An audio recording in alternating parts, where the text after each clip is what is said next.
Hello team and welcome to another ATP Geopolitics video with myself, Jonathan MSP. This is Ukraine War Frontline update for the 23rd of July 2023, and this is the second time I tried this.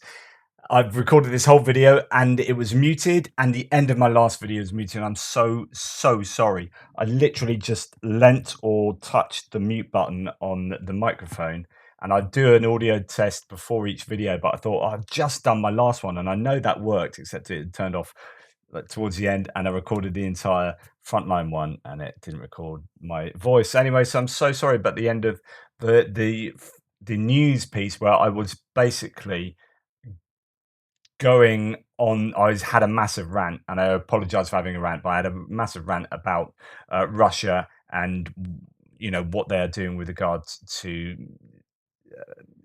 attacking Odessa, and then Putin going out and doing this photo shoot in the cathedral in St. Petersburg. It's just morally impermissible. Anyway, let's go to the front line. I'm sorry that you missed the end of that video. Now, the front line is a bit of a mixed bag of nuts, this whole front line. A lot of red pins around. The Russians are definitely throwing everything at trying to make gains in certain areas and counterattacking in a lot of places. The Ukrainians, I think, are somewhat sitting back and doing a lot of work by artillery still, although there is still activity in a lot of these places, and they are throwing some mechanized equipment to trying to make those gains. But yeah, you could think that, oh my goodness, the Russians are on the ascendancy in this counteroffensive, Ukrainian counteroffensive period. But I think that would be somewhat simplistic, right? Just to remind you how my maps work, there are three lines that are evident at all times, and they all signify Russian defensive lines. In front of the Russian defensive lines, there will be a gray zone that will differ in size depending on where you are, and then the Ukrainians will have control, consolidate control beyond that. These three lines, red lines, are of Suryat maps, pro-Russian mapper, blue line, Andrew Perpetua, pro-Ukrainian mapper, and the white line is Deep State map, pro-Ukrainian mapper, but from the 30th of May. So that shows where we have come since the beginning of the counteroffensive. Generally unchanged around here. Those are just differences between the mappers. There is some activity around the Sinkivka area that continues. The ISW says of Sinkivka, as I go back to the beginning now, that several Russian mill bloggers claim that Russian forces conducted an attack near Sinkivka, and a Russian news aggregator claimed that Russian forces advanced there around the settlement on the 21st of July, gaining a foothold at the railway station that I talked about a couple of days ago when that happened. So that's really recycling some kind of old news about activity here, that railway station. Somewhat, with the blue roof there. So there is still activity there. I don't think this is accurate for Suryat maps in that particular area. I'd much prefer to rely on Andrew Perpetua there. They do change in terms of I think Suryat maps is right here. Andrew Perpetua not so much. He relies Perpetua on a lot of looking at shelling, and that requires looking closely at satellite imagery. And if there's a cloudy day, that's then particularly difficult to do. As we come down the front line, we see what the UK military intelligence says. In recent days, there's been an increase in artillery fire along the north of the front line in Luhansk and Kharkiv oblasts. This has likely been accompanied by some increase in Russian small unit assaults, but the situation has been obfuscated by Russian disinformation. Russia has likely only achieved marginal gains, but its renewed activity in the north highlights its importance to the Kremlin when it is concurrently facing significant pressure in the southern Zaporizhia sector.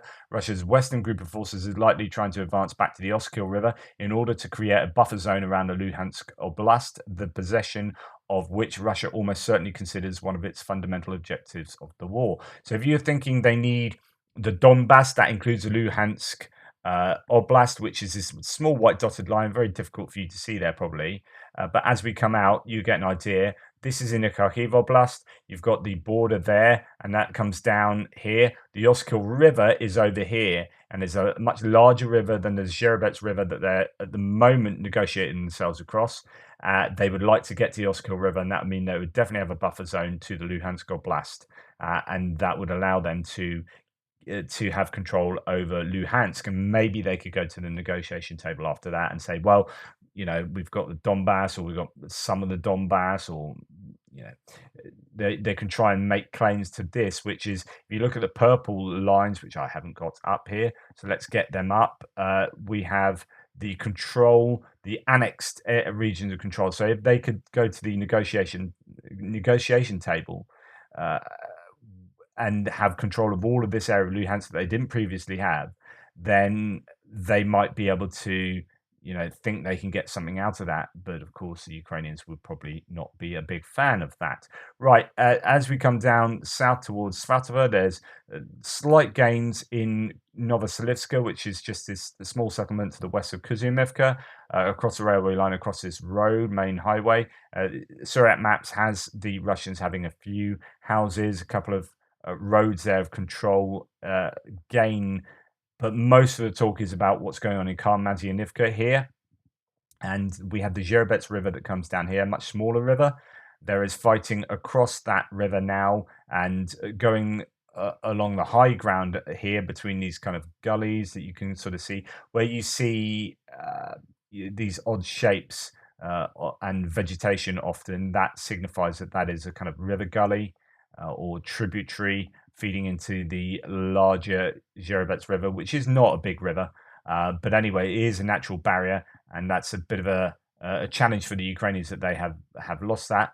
Suryat Maps here, sorry, that is Dubrova, that comes later, has this kind of story saying that initially they had the south there, this salient there under their control. Then they agreed with Andrew Perpetua that this northern point there was under the Russian control, and then it all gets joined up. So they are saying that on the Luhansk front, the Russian army continue advancing on the western shore of the Zherebets River, taking control of many farms west of Karmazianivka. And then they go on to have that all joined up and further gains past these small areas of forests that they initially took control of. The Russian army made significant advances during the last few hours, taking control over the hills, which overlook Novohorohivka. That's this small settlement there, including part of the village itself. And then they go on to evaluate that, as it was said previously, it's very premature to say this is the beginning of a major Russian offensive. However, Russian forces are exploiting this moment with a new breakthrough and a big use of artillery in comparison with the Ukrainian side on this axis. They're taking control of as much territory as possible in order to create a solid bridgehead for a future offensive to reach Yoskil River and enter again in the areas lost in 2022. That's what they're saying there. Null reports shows that with their topographic map that they are advancing.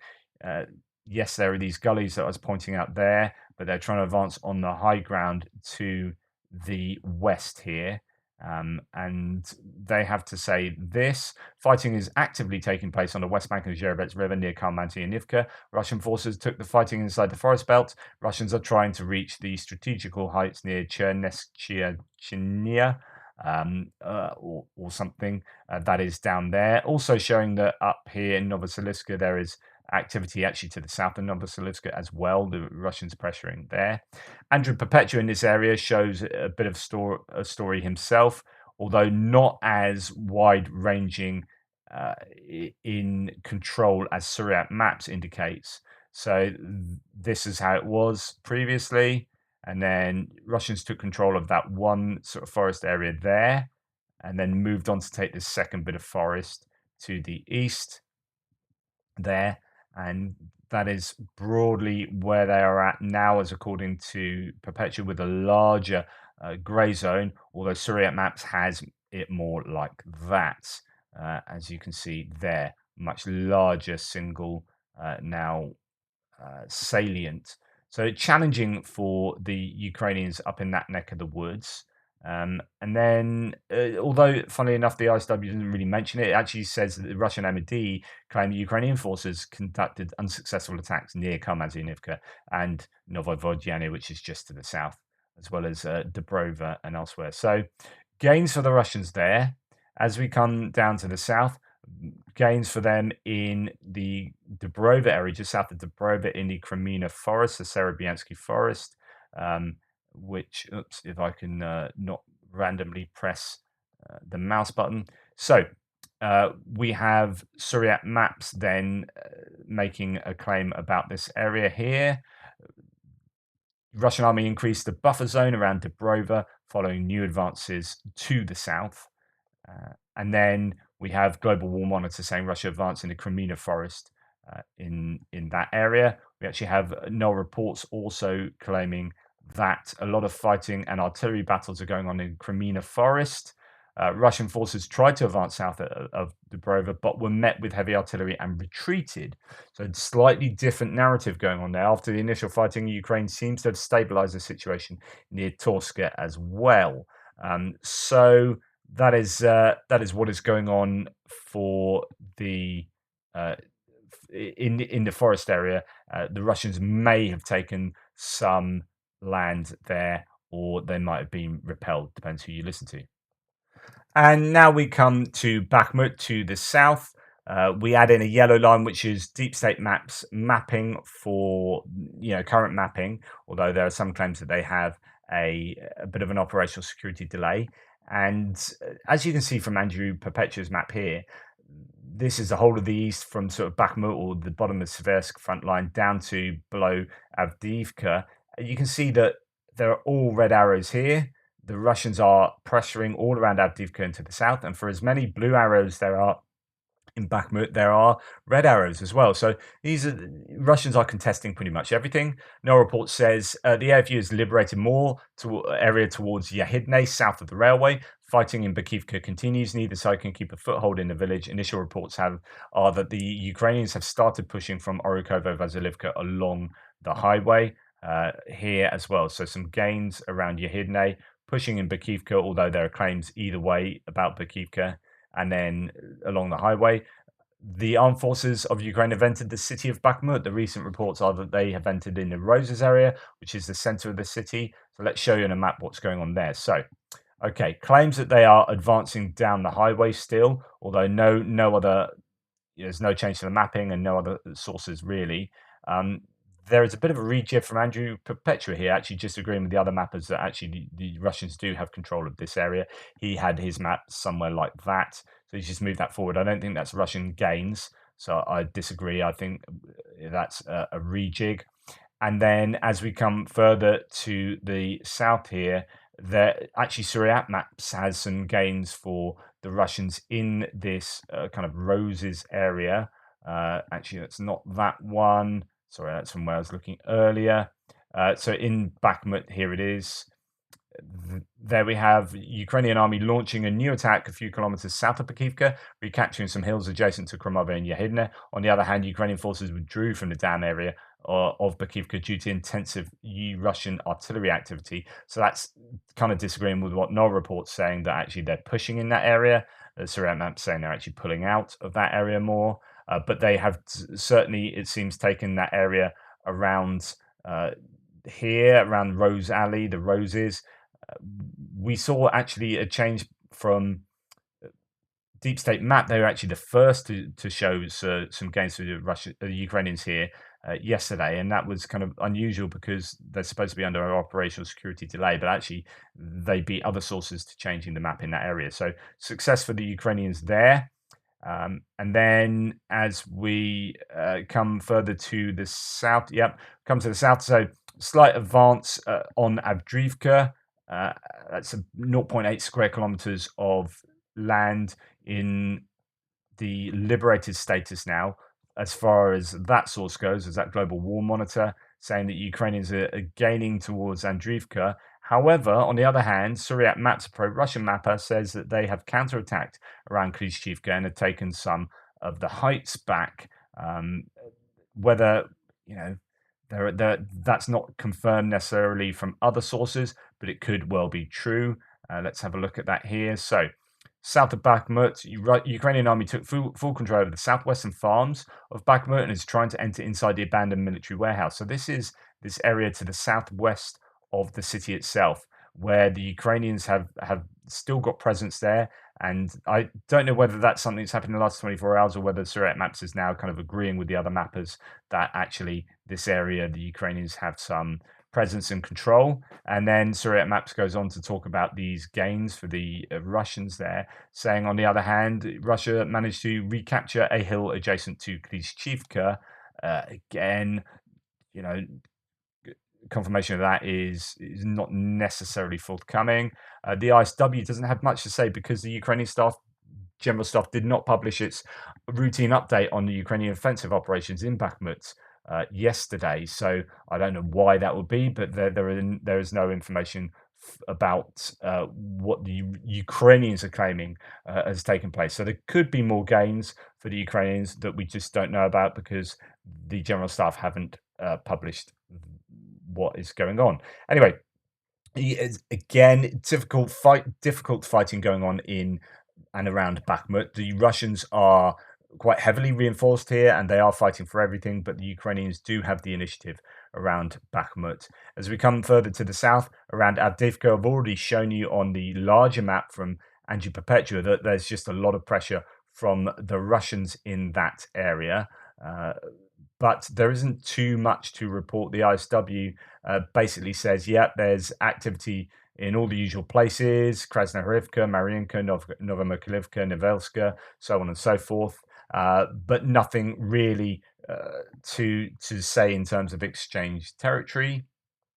So actually, we're going to continue coming along through Donetsk down, although slight gains for Suryat maps and south of Pobyeda, south of Marinka there, but not seeing that reported anywhere else. This has changed their mapping.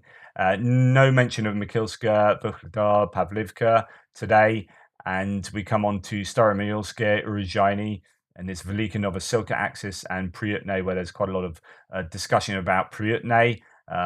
Different claims. So let's go to no reports, just to let you know that Rebar, pro-Russian source, didn't do any updates yesterday, so nothing from their side. Velika Novosilka, yesterday Russian forces counterattacked north and northwest of Priyutne, failed and had to retreat. Ukrainian forces took advance of a disorganized retreat and entrenched themselves on the outskirts of Priyutne.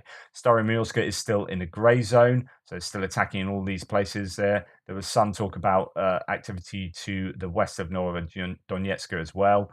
But yeah, differing accounts as to what's going on in this area northwest of Priyutne. So that could be a lot smaller now. Kenneth Gregg here, the Finnish fighter who is in Ukraine but not in that area, says things have started to happen in the Zaporizhia front. East of Priyutne, we have advanced 2.5 kilometers deep and 1.5 kilometers wide. This has led to the Russians setting up the next line of defense 3 kilometers south of the community. So that's interesting. So 2.5 kilometers deep. Well, if we measure that east of there, it's got to be somewhere around here. 2.5 kilometers deep is back to where they were before the Russians counterattacked and retook the land that they lost. So it could be that that whole area there is under Ukrainian control, or it might not be. Take these kind of claims with a pinch of salt, as ever. Claim here from another source saying the Ukrainian army managed acts of Robotne. So the fought and counterattacked area north of Priyutne village came under the control of the Ukrainian army. The Russians continued to complain that the Ukrainian army showers them with cluster munitions. Fierce fighting is ongoing. And then we have a source here saying Russians are striking the north of Staromyolsk village in Velika Novosilka. In addition, 3 Ukrainian vehicles were destroyed or abandoned in the same region.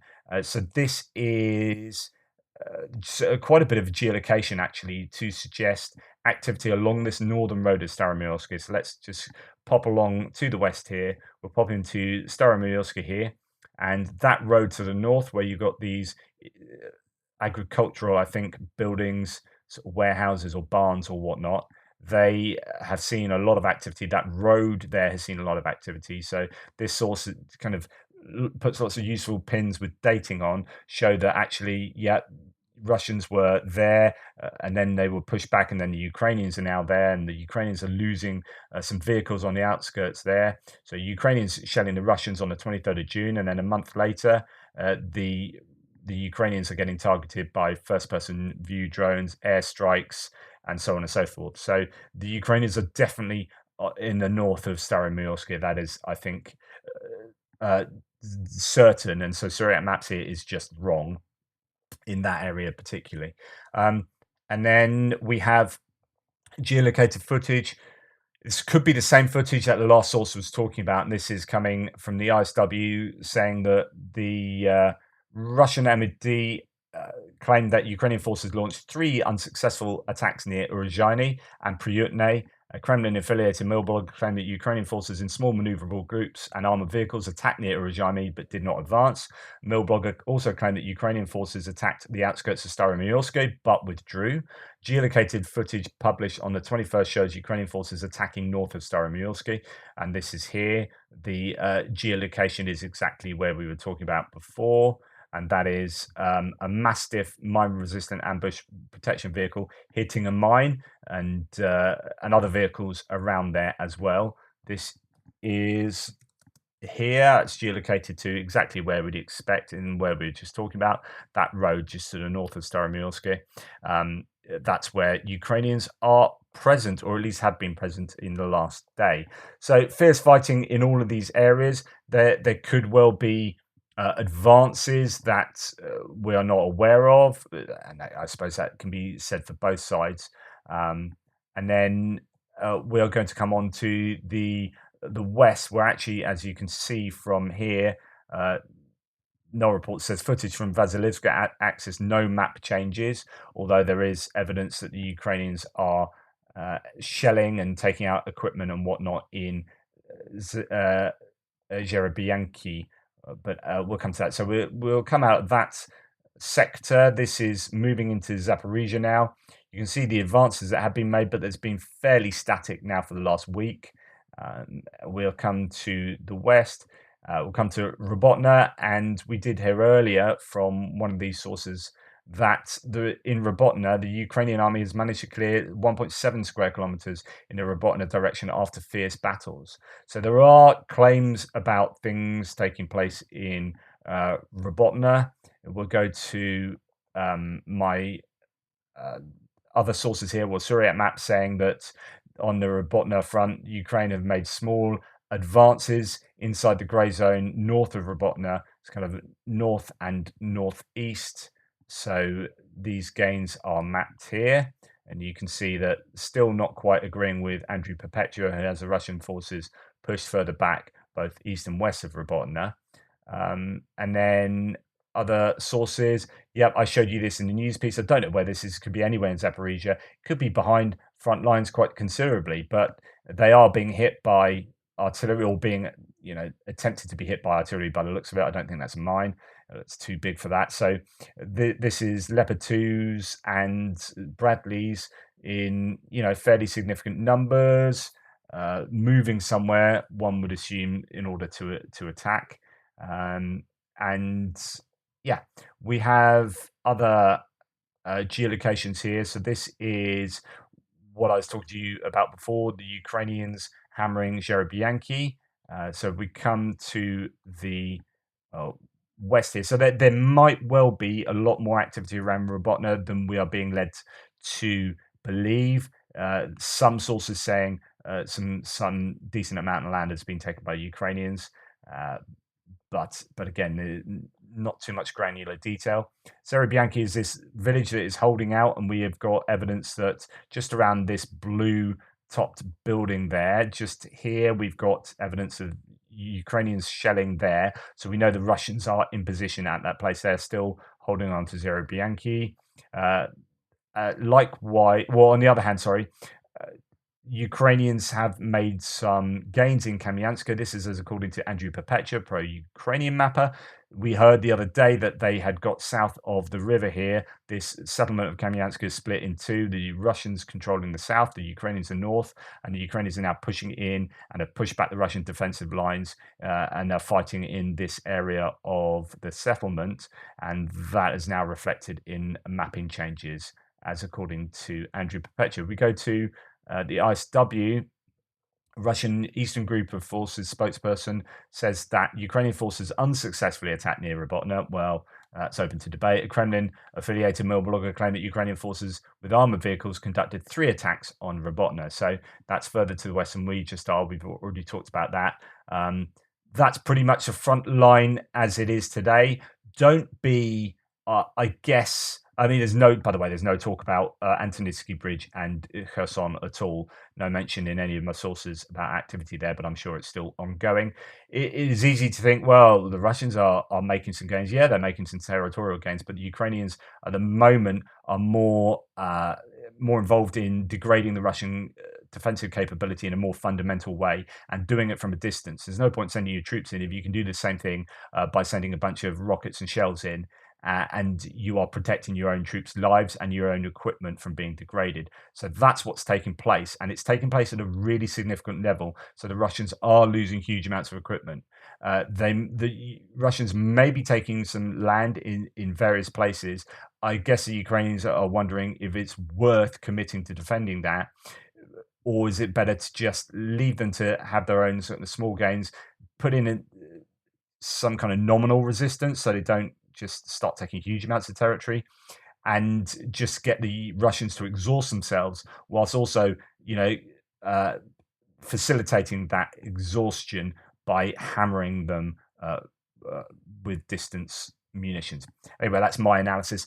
Let me know what you think. Please like, subscribe, and share. And sorry about the end of my last video. Just really annoying. Just leaning on the mute button or something. Ugh. Yeah, Muppet. Anyway, take care. Speak to you soon.